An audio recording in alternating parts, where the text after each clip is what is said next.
श्री कुंज बिहारी श्री हरिदास। भक्तों, आज हम आपको एक राम भक्त की कथा सुनाने जा रहे हैं। कैसे भगवान श्री राम एक भक्त के लिए रसोइया बनकर पूरी रसोई बनाते हैं। तो चलिए कथा शुरू करते हैं। एक गांव में एक बार एक आदमी रहता था। वह निठल्ला था, काम धाम नहीं करता था। उसके माँ बाप भी मर चुके थे। उसके एक भाई भाभी थे। क्योंकि वह कुछ कार्य नहीं करता था तो उसकी शादी भी नहीं हुई थी। भाई भाभी ने दुखी होकर उसे घर से निकाल दिया। कहने लगे कि तुम कुछ काम नहीं करते तो अब यहाँ से चले जाओ। वह बहुत सीधा था। उनके कहने पर चुपचाप घर से निकलकर गांव से बाहर आ गया। गांव से बाहर आकर उसने एक साधु का आश्रम देखा। उसने देखा कि गुरुजी कुछ करते धरते नहीं हैं। उनके साथ में जो शिष्य रहते हैं वह भी कुछ कार्य नहीं करते। तब वह कहने लगा कि गुरुजी, अगर आप कहें तो मैं आपके यहाँ कुछ कार्य कर सकता हूँ। मुझे कुछ काम करना तो नहीं आता, लेकिन मैं पूजा अवश्य कर लेता हूँ। अगर आप कहेंगे मैं आपके यहाँ पूजा इत्यादि कर लूंगा। मुझे और कोई कार्य नहीं आता। आप काम मुझसे कितना भी करवा लीजिए, लेकिन मुझे हर रोज खाने के लिए चाहिए। गुरुजी उससे कहते हैं कि ठीक है, इतने शिष्य रहते हैं तो तुम भी रह लो। वह हर रोज भजन करते, कीर्तन करते, पूजा पाठ करते, काम धाम कुछ करते नहीं और खाने को उन्हें मिल जाता। लोग आते, खाने के लिए दे जाते। उसे यह काम बहुत अच्छा लगा। सोचता था कि कुछ काम तो करना नहीं है, पूरे दिन भगवान का भजन करते रहो और खाने को बैठे बैठे मिल जाता है। महीने भर ऐसा ही चलता रहा। महीने में एक दिन एकादशी आती है। उस दिन वो लोग भजन कीर्तन तो करते हैं, लेकिन कुछ खाने का नहीं होता। वह एक शिष्य से पूछता है कि भाई, आज कुछ खाने का नहीं है। वह शिष्य उन्हें बतलाता है कि आज एकादशी है, आज खाने के लिए तो नहीं मिलेगा। एकादशी को हम सब व्रत रखते हैं। एकादशी के दिन कुछ भी खाना पाप होता है। वह निठल्ला व्यक्ति गुरुजी के पास जाता है और गुरुजी से जाकर कहता है, गुरुजी, मैंने तो आपको पहले ही कहा था कि मैं भूखा नहीं रह सकता। मुझे कुछ न कुछ खाने के लिए तो जरूर चाहिए। गुरुजी ने सोचा कि अभी नादान है, अभी अभी तो हमारी संगत में आया है, धीरे धीरे इसे बुद्धि आ जाएगी। एक दो बारी से खाना खाने देते हैं। गुरुजी ने कहा, कोई बात नहीं, तुम आटा ले जाओ, सामान ले जाओ, लेकिन यमुना के तट पर बैठकर बनाना, क्योंकि अगर तुम यहाँ बनाओगे तो सारे शिष्य देखेंगे तो ऐतराज करेंगे। निठल्ला आदमी सारा सामान लेकर यमुना जी के तट पर बैठ जाता है। गुरुजी उसे कहते हैं कि देखो, खाने से पहले भगवान को भोग जरूर लगवाना। खाना बनाने के बाद उसे गुरुजी की बात याद आती है। गुरुजी ने कहा था कि राम भगवान को भोग लगाए बिना ना खाना। तब वह आसन जमाकर भगवान को बुलाने लगता है, हे राम भगवान, आकर भोग लगाओ। जब तक आप भोग न लगाएंगे तब तक मैं न खा पाऊंगा और मुझे बहुत जोर से भूख लगी है। अब यमुना किनारे बैठकर कोई भगवान को बुलाए और भगवान ना आए, ऐसा तो हो ही नहीं सकता। भगवान सीता मैया से कहते हैं कि मुझे एक भक्त बुला रहा है, उसने खाने के लिए मुझे आवाज लगाई है। माता सीता कहती है कि जरा उसके खाने को तो देखो, कितने मोटे मोटे रोट इसने सेके हैं। भगवान, क्या आप इन्हें खा पाएंगे? भगवान कहते हैं कि मेरा भक्त अगर मुझे इतने प्यार से बुला रहा है तो मुझे अवश्य ही जाना होगा और मुझे खाना भी होगा। सीता मैया कुछ ना कहती है और कहती है कि मैं भी आपके साथ चलूंगी। भगवान जी कहते हैं कि ठीक है, तुम भी चलो।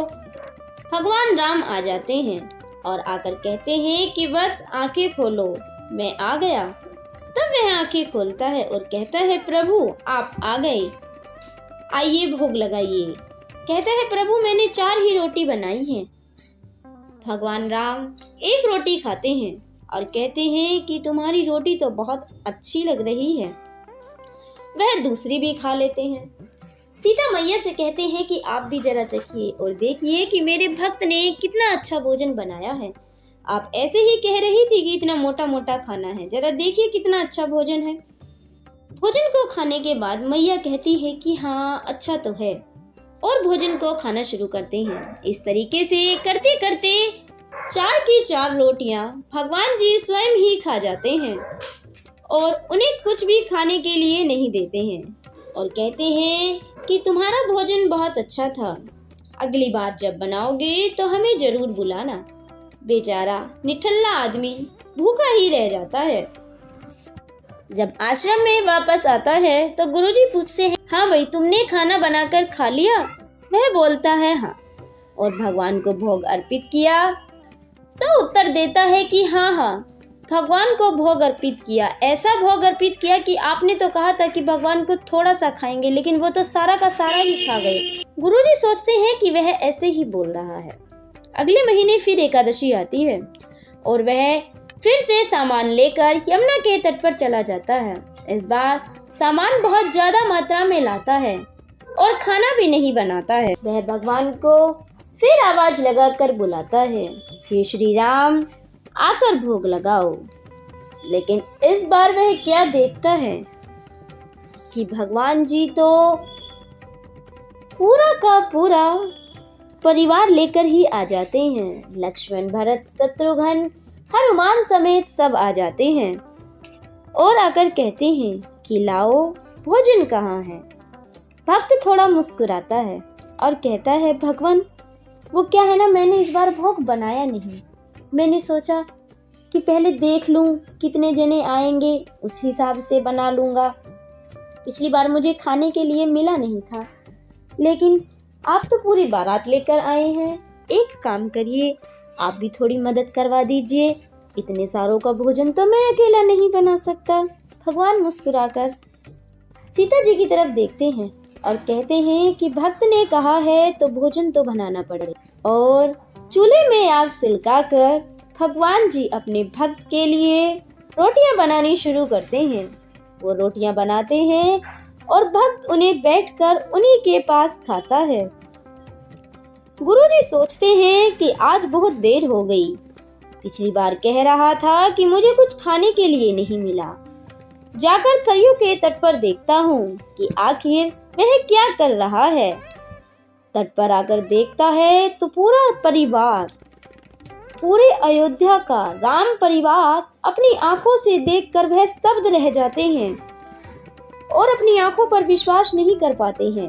भगवान के चरण पकड़ लेते हैं और अपने भक्त से कहते हैं कि मुझे माफ करो, मैंने तुम्हारी बातों पर विश्वास नहीं किया। इस तरीके से उस निठल्ले आदमी की वजह से गुरुजी को भी राम भगवान के दर्शन हो जाते हैं, जो सिर्फ उनका भजन करते रहते थे और उन्होंने उनके दर्शन कभी नहीं किए। गुरुजी भी निठल्ले आदमी के चरणों में गिर जाते हैं और कहते हैं कि आज तुम्हारी वजह से मुझे राम के दर्शन हुए। मैं इन्हें सिर्फ मन से भोग लगाता था। मैंने इन्हें भोग लगाते वक्त हमेशा ही एक मूर्ति का भाव रखा है। एक तुम थे जो तुमने भगवान को सच में बुलाकर भोग लगवा दिया। तुम धन्य हो, आज तुम्हारी वजह से मुझे भी भगवान का दर्शन हो गया है।